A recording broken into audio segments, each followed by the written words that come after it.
aqui não tão tendeza, tanta maravilhosa, tanta gente maravilhosa, que coisa boa, gente.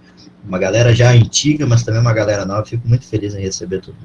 Vou começar o telefone aberto, cala a boca, né? Você sabe como é que funciona. Não fico quieto nunca. Então, bom, gente, meu nome é Lucas, sou prof aqui do Educa, faz em 2018, 18, 17, agora não me lembro certinho. 18. Obrigado. 18, e é isso aí, compondo mais uma vez esse time maravilhoso, essa vitória. Passar a palavra aí, vai, Júlia, tem quadradinhos ali. Então, boa noite, pessoal que não me ouviu dando boa noite antes, mas meu nome é Julien, eu sou formada, me formei com o Luquinhas em 2020, começo de 2020, antes, né, da pandemia, desse rolê todo aí. Tô no bacharelado ainda, me formei em licenciatura, mas tô no bacharelado agora. O que mais posso dizer? Sou pisciana. E estou tentando mestrado agora, e eu gosto de falar também da área que eu trabalho, né, porque cada um aqui é muito diferente, são umas coisas bem legais, que isso pode ajudar também vocês, caso vocês tenham uma dificuldade ou tenham uma curiosidade, cada um trabalha com áreas diferentes, né, eu, por exemplo, trabalho com Idade Média, moderna, e História das Mulheres, então, caso precise de alguma coisa, eu tenho uma curiosidade, alguma coisa para pesquisar, né, eu posso te ajudar nisso, e cada um tem uma área, né, de especialidade, que eu acho que o Luquinhas não falou, mas o Lucas depois fala aí o teu. Beijo. Boa noite, gente, tudo bom? O meu nome é Thaís. Eu entrei junto com o Lucas lá em 2010 e saí junto com o Lucas agora em 2020. Me formei em licenciatura. Eu vou estudar um pouco junto com vocês, assim, porque eu vou prestar Enem de novo para serviço social esse ano, se tudo correr como esperado. Fico com vocês mais ou menos até ali agosto, porque depois disso eu vou alçar novos voos lá em Salvador. Desejo-me sorte.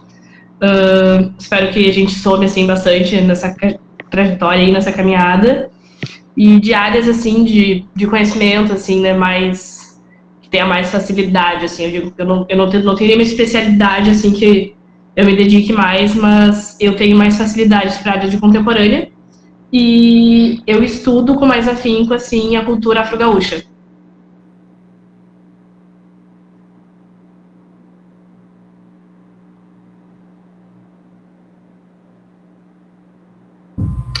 Oi, eu sou Marcelo, gurizada.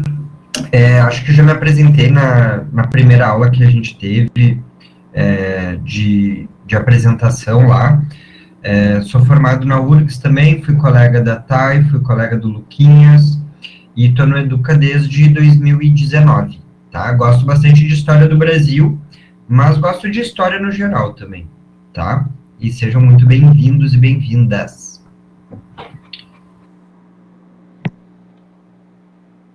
Bom, gente, eu sou a Roberta. Eu sou a Roberta, eu me formei em 2019, 18. Também ali na história, na URGS. Eu não tenho nenhuma área de especialização específica, assim. Não sei se, tipo, não estudei nada específico. Mas também gosto mais dessa parte mais recente da história. Mas, assim, desde que eu virei professora, assim, tanto no cursinho, tanto quanto em escola e tal, eu comecei a gostar e odiar ao mesmo tempo, odiar num bom sentido, tudo. Então, assim, a gente vai se desdobrando, e qualquer coisa que vocês precisarem, só chamar. Vai, Lucas, fala que eu vi que tu ligou o microfone várias vezes, bem na hora que alguém começou a falar.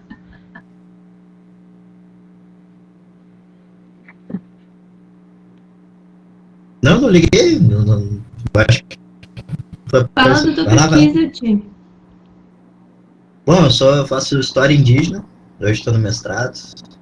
História indígena é a parte que eu estudo mais, assim. O Marcelinho também é especialista, assim, fazendo também dentro da universidade, é especialista, e a Roberta e a Thay também, porque cada um fez um TCC, então já está na especialidade ali quando fizer os TCCs. Aqui tem, de certa maneira, a gente vai indo, obviamente a gente tem que aprender tudo, colocando em algumas localidades, digamos assim. Pronto, então. Boa noite.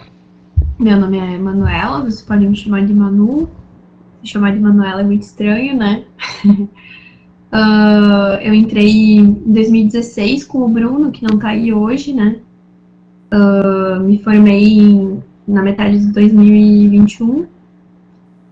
E agora eu tô no mestrado, entrei junto com o Lucas no mestrado. Entrei no Educamed em 2019, se não me engano. E eu pesquiso no mestrado o movimento de trabalhadoras rurais no Rio Grande do Sul nos anos 80. Então, estudos da parte rural, de gênero, de movimentos sociais. Tenho esses interesses e pesquisa aí. E é isso, prazer conhecer vocês. Pena não ver as carinhas, né, gente? Não aguento mais, só os nomezinhos. O nosso. Faltou um professor, né? Que a gente falou. Na verdade, faltaram dois. Faltaram o Bruno, que é o nosso grande coordenador aqui da história. E ele tá desde o começo, basicamente, do Educa. Cada um foi entrando aqui pouco a pouco, né? Eu entrei em 2019 como bolsista. O Lucas e o Marcelo entraram em 2018. O Manu entrou em 2018 também, né, Manu? Eu acho. A Roberta entrou, acho que ano passado. Roberta, acho que é, né? E a Thay também. Então, a gente vai somando, assim, aos poucos. A Luísa entrou agora também, então pode ser que algumas pessoas que estiveram ano passado não conheçam ela ainda. Mas a gente tá ali no WhatsApp, qualquer coisa. Acho que tem uma planilha ali com os nossos nomes e tudo, caso vocês precisem chamar alguém ou tiver alguma dúvida, né, pra sanar. Mas acho que é isso, assim, gente. Vocês querem me falar mais alguma coisa, pessoal? Vamos dar. Vamos dar. Vale que o tempo é doido. De acordo. O tempo é curto. Começou eu? Quer tu começar, Marcelinho? Pode dar. Então, gente, o que é a história na nossa vida? O que é essa coisa maravilhosa que a gente tanto fala, que é a história na nossa vida, tá? Muitas pessoas, e talvez muitos de vocês, como foi meu caso também, devem ter estudado que história é uma sucessão de fatos, uma sucessão de nomes, uma sucessão de datas. O que leva tudo, no fim das contas, é que para aprender história tu tem que decorar. Isso, gente, é uma das maiores mentiras contadas na história da humanidade, tá? História tu não tem que decorar absolutamente nada, porque se tu for decorar dentro da história, tu nunca vai conseguir aprender. Por quê?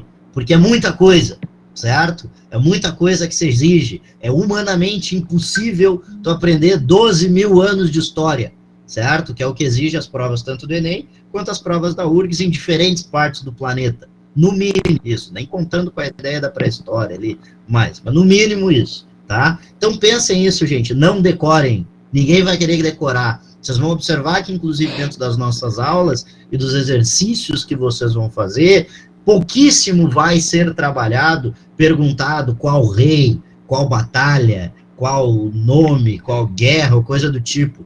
Porque isso não é o que eles buscam, isso não faz a gente raciocinar e o que a gente chama de pensar historicamente. O que a gente aprende em história é o contexto histórico. Todos esses elementos, data, nome, guerra, são todos artifícios e ferramentas que a gente se utiliza para se identificar dentro do tempo. E aí vai, gente, para a nossa, o entendimento sobre o que é história por definição. História por definição, gente, é tudo aquilo que é feito por homens e mulheres ao longo do tempo. Tudo aquilo que é realizado por homens e mulheres ao longo do tempo, da história. No passado, a gente tenta observar, e aí a gente observa alguns elementos aqui, de como a gente pode descobrir, né? Isso é dos historiadores, certo? Então a gente colocou alguns pontos aqui para observarem. O estudo das mudanças e permanências que aconteceram ao longo da trajetória humana na Terra. Então, por isso, não é por nada que se história é ciências humanas, gente. Se fosse feita por dinossauros, seria outra matéria, porque não tem humanos ali. Quando tem humanos, é história. É tudo aquilo que é feito por mulheres e homens ao longo do tempo. Tá ok? Beleza? Segundo ponto. Todos os povos tiveram contadores de histórias do passado como maneira de saber suas origens, buscando a sua própria identidade. Isso é um fator muito interessante que a gente vai cobrar muito e que a história busca cobrar muito de vocês, as provas, no caso, né, nos últimos anos. A gente tem que entender que a história ela não está limitada a uma única forma de pensamento, que normalmente é o pensamento hegemônico, vinculado, sobretudo, à cultura ocidental, branca e europeia. A nossa história que a gente tenta apresentar para vocês aqui é cada vez mais quando os povos que foram excluídos dessa história historicamente, certo? Como população preta, como população indígena, como população LGBTQIA+, como população PCD, que são historicamente oprimidos, certo? E que não estão por aqui por uma discussão política, certo? Uma questão política. Passando, então, a trabalhar com as questões das narrativas históricas, que está vinculado com esse processo que eu tinha comentado com vocês. Meus colegas, a qualquer momento que vocês quiserem, por favor, fiquem à vontade para abrir os mics e me atrapalhar, porque senão você sabe, o cara, eu engato a quinta e nunca mais. Não quero que vire um monólogo isso aqui. Inclusive, se vocês também tiverem dificuldade, gente, por favor, alguma coisa que vocês quiserem perguntar, pode colocar aqui no chat. A gente deixa super aberto, abrir o microfone, que seria lindo. Eu choraria aqui na frente de vocês, eu cairia em lágrimas se vocês começarem a abrir câmeras, se vocês começarem a abrir microfones. Então, quando vocês quiserem falar, fiquem super à vontade, a aula é nossa, certo? Abordagens diferentes, então, podem levar a diferentes narrativas, gente. A gente tem que levar que a própria história é fundamental dentro de um conflito histórico. Diversas partes que fica muito claro agora, por exemplo, a guerra da Ucrânia. Existem várias narrativas sobre esse próprio elemento, beleza? Fiquem tranquilos, vocês podem, não, tranquilo, tá, Bé? Fica super de boa, se quiserem ligar a câmera, se não puder, não tem problema. Ninguém é obrigado a nada aqui, gente. Tá? Mas, se vocês quiserem, fica super à vontade, ok? Então, gente, essa própria guerra da Ucrânia já dá uma lição de o quanto existem diferentes narrativas sobre um mesmo elemento histórico. Por exemplo, tu tem o lado da Rússia, tu tem o lado dos ucranianos, tem o lado dos Estados Unidos, e cada um está vinculado aos próprios interesses que são vinculados a esse processo histórico. E é isso, e aí dá pra gente entender o que eu trabalhei com vocês no último slide. É contexto histórico que a gente está trabalhando aqui. Não é data, não é nome. Porque muito pouco isso pode nos dar sobre o contexto histórico que está presente. Ok? Cada pessoa pensa historicamente com os instrumentos que lhes são próprios. Isso fica muito claro, por exemplo, com sociedades que não têm a escrita, por exemplo. Certo? Mas não quer dizer que sociedades que não tenham escrita não são passíveis de história, historicamente, de existir de história. Um exemplo, por exemplo, que eu quero mostrar para vocês é que tudo aquilo... Ô, Isa, que coisa linda te ver, querida. Coisa boa, seja muito bem. Adorei te ver. O que acontece, gente? No momento que a gente observa... por exemplo, sociedades ágrafas, que a gente chama, que não tem a escrita, elas têm outras formas, por exemplo, de demonstrar a sua história, que são, por exemplo, a história oral, a arte, elementos, pinturas corporais, tambores, ritmos, sons. Isso é passível de ser história. Se lembrem do conceito primário que a gente trabalhou. O que é história? Tudo aquilo que é feito por mulheres e homens ao longo do tempo. Tudo isso que eu falei, oralidade, gastronomia, isso são coisas feitas por mulheres e homens ao longo do tempo. Então isso é história. História não é só aquilo que é escrito. Escrita é uma das fontes, mas não é a única. Ok? Até aqui alguma dúvida, gurizada? Exatamente, Vale. Isso é uma das coisas que a gente quer mostrar para vocês, o quanto essa aproximação que a gente tem periódica da história, ela é eurocêntrica. Ela é eurocêntrica. Porque aquilo quer dizer que, então, que o Rio, antes de 4 mil anos atrás, 6 mil anos atrás, não é nível de história porque não tinha escrita. Eu ia falar isso agora até. Então, é que assim a gente vai ver nos próximos slides ali, a divisão histórica de antiguidade, Idade Média, moderna, né, contemporânea, também são questões extremamente voltadas para um viés ali eurocêntrico, né? Tudo, inclusive feudalismo que a gente vê na Idade Média, essas coisas acontecem na Europa, então eles tentam colocar esses padrões europeus em outros lugares, né, do mundo, na Ásia, na América, né, quando vem para cá colonizar, né? Então, a gente também tem que ter essa coisa, a gente vai ver agora no próximo slide mais isso, mas ter um pensamento crítico, vendo que essas denominações, né, de épocas, pré-história, enfim, são de ideias bem específicas, um viés, correntes bem específicas, né? Então, basicamente isso.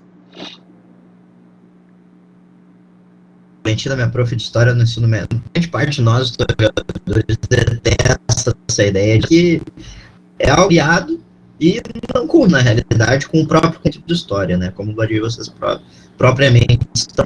Então, gente, outros fatores que é importante a gente dizer aqui, ressalvando algumas questões importantes, não é somente na escola ou na universidade que a história é contada. A história é contada no dia a dia de vocês, a própria experiência de vocês traz muitos elementos da própria história de vocês. Então, fiquem atentos, os pais de vocês trazem consigo, dentro da sua história, a sua própria ancestralidade. Certo? Então, todos os elementos. Lógico, também a gente não pode desvalorizar a nossa profissão. Não passo 5 anos dentro de uma universidade. No caso certo é 5 anos dentro de uma universidade, tá? Não tenho certo. Mas uma universidade não ter uma metodologia. Tem uma metodologia para fazer isso, metodologia científica para a realização da história. Depois a gente vai mostrar como é que a gente faz no caso, tá?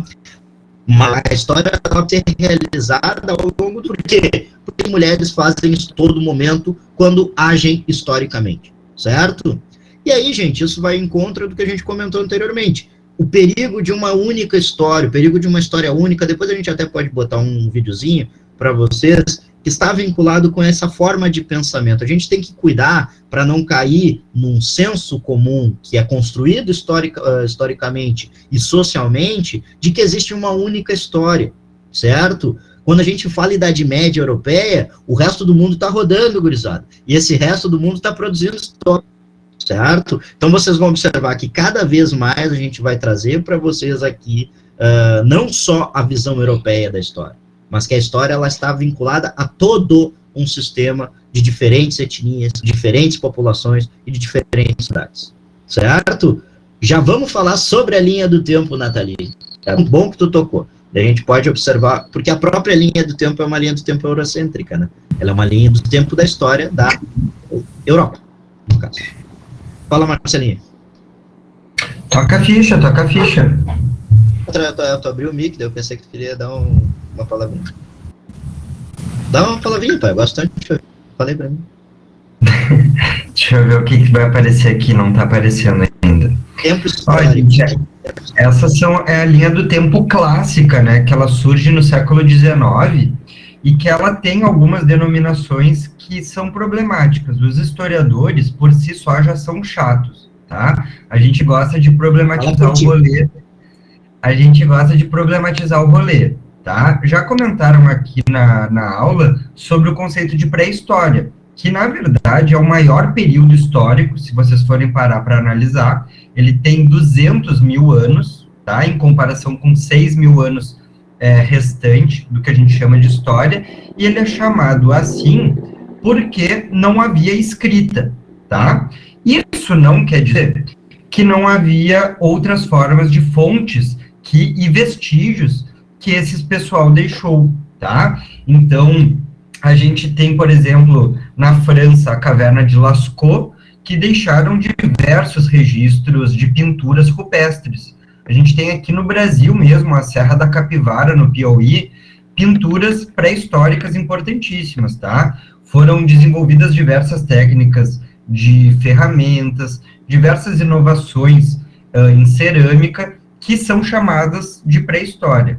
Um outro termo que não é legal, que os historiadores gostam de problematizar, é a chamada Idade Média, que foram 1000 anos de história e que aconteceram diversas mudanças, diversas inovações, mas que a Europa realmente, como a Julian comentou, era a periferia do mundo, tá? Se a gente for olhar mais para leste, se a gente for olhar para a Ásia, se a gente for olhar para a África, estavam acontecendo diversas inovações importantes no mundo, tá? E mesmo na Europa estavam, mas é um nome que foi dado pelos renascentistas que buscavam trazer uma arte e uma visão de mundo da Grécia e Roma antiga, tá? E aí eles colocam essa denominação de Idade Média, separando a Idade Moderna da Idade Antiga. Mas essa denominação, essa linha do tempo, por mais problemática que ela seja, eu acho que ela pode ser muito útil também, tá? Ela deixa de fora os povos indígenas aqui no Brasil quando a gente estuda,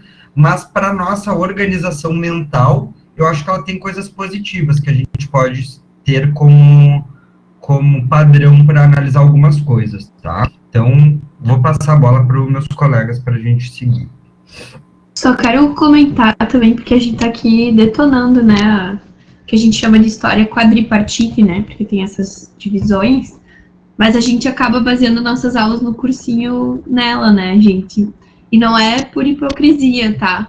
E por isso que a gente faz essa primeira aula e a gente vai repetir muitas vezes essas críticas nas aulas, vocês vão ouvir bastante. Mas até porque o nosso objetivo aqui no cursinho é ajudar vocês a entrarem no vestibular, na universidade, né? Fazer o vestibular, fazer o Enem. E as provas ainda utilizam também essa divisão como uma referência, né? Então a gente não tem como rasgar isso e deixar de usar. Mas que vocês tenham em mente, né, essas críticas que a gente está fazendo e apontando, e que pensem, né, que não é o povo estava lá na Idade Antiga, lá em 476, na virada da noite, assim, começou a Idade Média hoje. Não é assim, né? A história é um processo. Então, que vocês tenham sempre isso em mente nas nossas aulas. Isso é perfeito, é ótimo, gente, para a gente entender que história tem rupturas e continuidades, sempre, certo? Cada época, até porque isso aí foi criado depois, entendeu? Isso aí é criado a partir do século XIX, essa linha do tempo. Então, cara, acordei hoje na Idade Média, pai. Tava ontem, dormi e tô na Idade Média hoje. Não, isso não existe, cara. Inclusive, o Marcelo tem uma piada maravilhosa. Por favor, conte aquela piada do soldado, por favor. Para vocês só entenderem, é uma piada, mas é interessante para vocês observarem isso. Por favor, Marcelo, faça zoom. Sempre me faz essa vergonha, é super sem graça, mas tudo bem. Eram 2 soldados romanos conversando e perguntando em que ano nós estamos. E eles falam 23 a.C. E aí o outro pergunta, mas quem é Cristo? E essa é a grande infame que você me pede para contar sempre. Mas ela tem uma didática importante para a gente aprender. É que o problema é cada vez que tu conta com menos vontade. A primeira vez que tu contou animado, e ela foi perfeita. Tu que tá Mas essa é a graça. A graça é quando o Marcelo conta totalmente sem vontade de falar, é mais engraçado ainda, tá ligado? Porque é maravilhosa, feita e didática, gente. Ela é pedagógica. É uma piada perfeita. Gente, a gente colocou alguns elementos só para vocês observarem sobre a questão do tempo histórico coletivo, mas que de uma certa maneira ou de outra a gente perpendiculou ao longo das nossas falas aqui. Aqui uma dica para vocês, que eu sei a gente traz aqui dentro, mas é mais para vocês se identificarem. Assim, muitas questões, muitos elementos vocês vão ver séculos e números romanos. Isso pode gerar alguma dificuldade, não tem problema nenhum, tá, gente? Inclusive é muito eurocêntrico isso aqui, ainda utilizar em números romanos, certo? Uma língua que não existe mais, mas tudo bem, vamos utilizar em números. E no caso aqui a gente está observando qual é a dica que a gente faz, tá? Se a gente for pegar, por exemplo, um ano como 1789, para a gente visualizar o século dele, qual século que a gente está se referindo, transformar em séculos em números romanos, a gente pega sempre a centena, as centenas no caso, e adiciona mais um. No caso 17, do 1789, mais um. Então fica século XVIII. E aí a gente descobre qual é o século. Por quê, gente? O século vai do ano 1, vai do ano 0 até o ano 99, certo? E assim sucessivamente, ok? Então, para vocês observarem, ok? Certo? Tá cortando? Essas dicas, esses e-mails, tudo isso aqui vocês vão ter vocês, tá, gente? Tudo que vocês vão ter acesso. Eu acho que dá para um comentário rapidinho. Tem algumas provas que já estão trazendo outra nomenclatura, né? Antes e depois da era cristã. Então também é bom ficar atento se tiver um exinho era cristã, para já nessa ideia de tirar, né, soldados romanos lá tentando entender quem era Cristo antes dele nascer, né?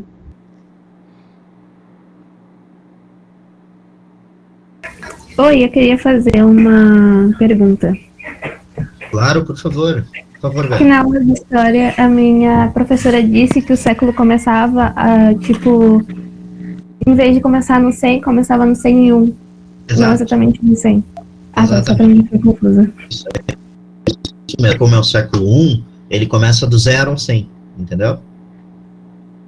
Como ele é o primeiro, digamos assim, como é que tu começa o ano? Tu começa, Cristo nasceu, teoricamente, tu começa a partir do ano que o Cristo nasceu, que é o ano 0, né?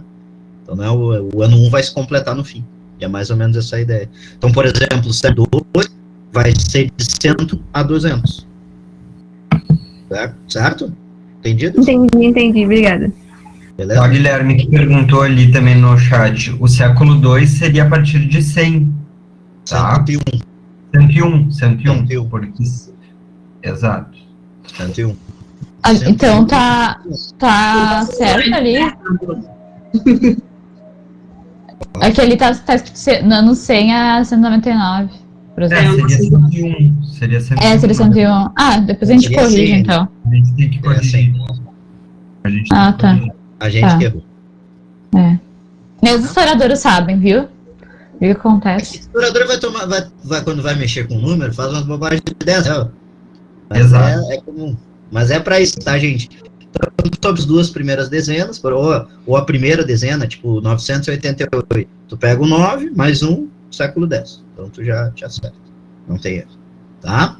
Ah, e como é que é pra século Cristo? Fiquem tranquilos que isso não vai precisar, tá? É muito difícil eles perguntarem com séculos antes. Então, só em leitura, alguma coisa, mas é um processo um pouquinho diferente, porque ele regressa, né? Então ele é um pouco diferente. Diáspora, gurizada. Diáspora é um conceito super importante, fundamental para a gente entender, sobretudo dentro da nossa história brasileira. Eu não sei se a Thay quer comentar, porque normalmente era a Thay que fazia esses slides, né, Thay? Eu me lembro. Tu quer falar ou tu quer que eu fale? Posso fazer. Então, a questão da diáspora, né? Durante muito tempo na história, pensando, né, todas essas críticas que nós fizemos, que a questão da nossa história, ela é basicamente baseada ali naqueles conceitos eurocêntricos, não se falava principalmente sobre a questão da diáspora da população negra, né, dos povos negros que vieram forçadamente aqui para o Brasil e para as Américas. Então a gente tem que pensar, vamos falar sobre isso, esses processos migratórios forçados diversas vezes, e se vocês nos ouvirem falar sobre diáspora, é isso. É esse processo, né, onde um povo, uma etnia, ele vai sair forçadamente do seu país, da sua nação. A gente pode, daqui a alguns anos, provavelmente, estar falando sobre isso, sobre a diáspora, que a população da Ucrânia vai estar passando agora em decorrência da guerra. Só para vocês entenderem, assim, o que vai ser isso que a gente vai falar várias vezes. A nossa ideia nessa aula é uma aula bem introdutória, tá, gente? De alguns conceitos que a gente acha fundamental para apresentar para vocês a história. Na próxima aula a gente já começa com antiga e pré-história, se não me engano. Antiga oriental e história. Mas hoje Não, a Nathalie acho que perguntou alguma coisa, mas não sei o que ela perguntou, porque ela botou... Era sobre a linha do tempo, né? Gente, esses slides vão estar no... Não, é que a Paula falou que pode copiar. Gente, os slides vão ficar, tá? Vocês podem copiar depois, se vocês quiserem. Vai ficar todos os nossos materiais ficam dentro do Drive, caso vocês queiram ler depois. E a gente tá gravando as aulas, então não se desesperem caso vocês não peguem tudo. Inclusive, lá, se vocês quiserem, tá? O vídeo, obviamente, como a gente não terminou, ainda a gente não colocou, mas o material esse que a gente está utilizando já está lá no Drive e também no cronograma. Bom, quer falar, Marcelinho, sobre etnia? Tá comigo? Pode mandar. É que eu me oriento pelos mic abertos. Se a pessoa tá com o mic aberto, eu acho que ela quer falar alguma coisa. Não, alguém respondeu a Nathalie? Eu não vi. Eu não vi a pergunta dela. Aqui, ó.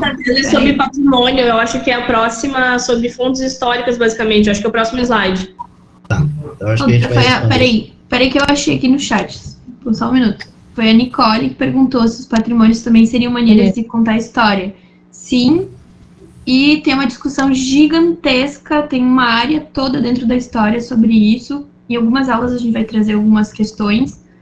o que a gente vê de patrimônio como museu, geralmente, né, o que está mais em evidência, geralmente é uma história bem eurocêntrica, mas, por exemplo, hoje a gente pode falar eu tive uma aula semana passada no mestrado sobre patrimônio industrial, né, em que se começa a contar a história dos trabalhadores a partir dos resquícios, né, das fábricas, né.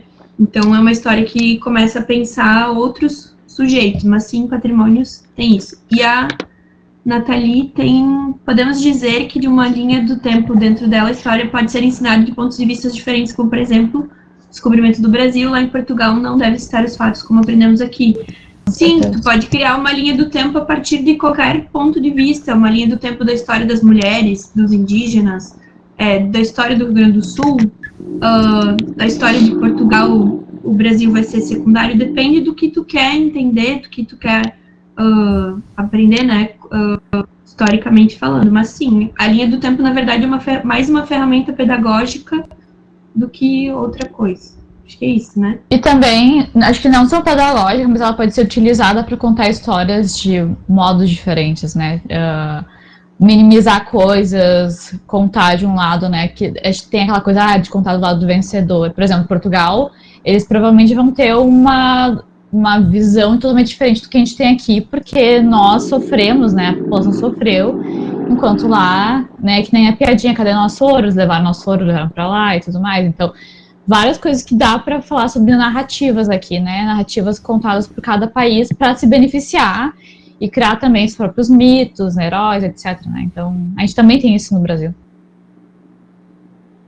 Respondendo umas perguntas aqui, o João Vitor perguntou, então os refugiados passaram por uma diáspora? Sim, sendo uma etnia forçada a sair da sua localidade de origem, é considerado como uma diáspora, certo? E forçado pode ser de forma como aconteceu na Ucrânia, de tipo, tu ter que fugir ou de tu ser sequestrado, né? Tem que... Isso. É que, dependendo do contexto histórico que está exposto. Ali o pessoal está perguntando, houve diáspora no Oriente Médio, não só nesse momento dentro da Península Arábica, de todos os processos ali que a gente vai ter, mas também o próprio Maomé no Islã, quando acontece esse processo a gente vai ver dentro do islamismo, quando o Maomé é expulso, eles chamam de diáspora. Esse processo, ele é expulso de Meca, vai para a cidade do profeta, que é Medina, e isso é uma diáspora também. Então, ele sai desse local de origem e vai vinculado. E a Nathalie está perguntando uma pergunta maravilhosa, e a verdade da história, aí é doido. Aí a gente vai passar 10 períodos aqui comentando. Nós, como historiadores, a gente tem a profissão mais desgraçada da face da Terra, porque mesmo a gente fazendo, futricando, a gente não tem uma máquina do tempo, então a gente não pode dizer assim, por exemplo, de ter uma testemunha ocular do que aconteceu na história. A gente vai interpretando as nossas fontes, seja elas ou materiais, e vai realizando esse processo de compreender o contexto histórico. Porém, uma coisa que é muito importante, isso não dá abertura para se criar histórias da cabeça das pessoas. Então, por exemplo, eu não posso negar que houve escravidão. Eu não posso negar que houve ditadura civil e militar dentro do Brasil, certo? Isso é fatos, já é comprovado historicamente que esses fatores aconteceram, certo? Ô, Lucas,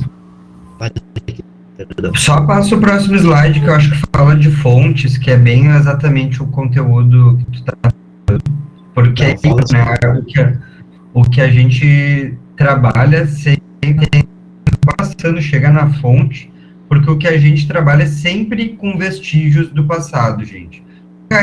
A gente tira do nada, a gente tira das vozes da nossa cabeça, sabe?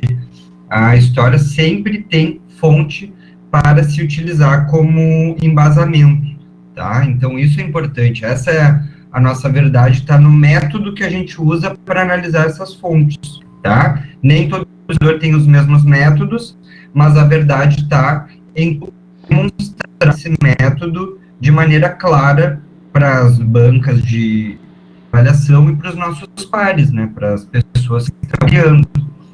Então, essa é a nossa verdade também, tá?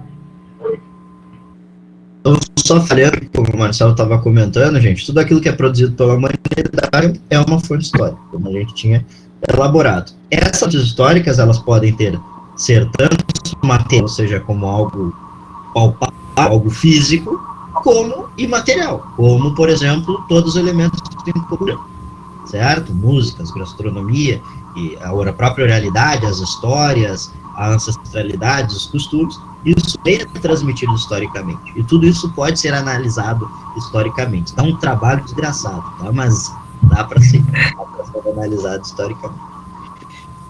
Gente, eu passei sobre a separação de materiais e materiais. A matéria-prima de qualquer pesquisa, a gente se baseia para entender o passado nas fontes, que é os vestígios do passado, e absolutamente todas as fontes podem ser...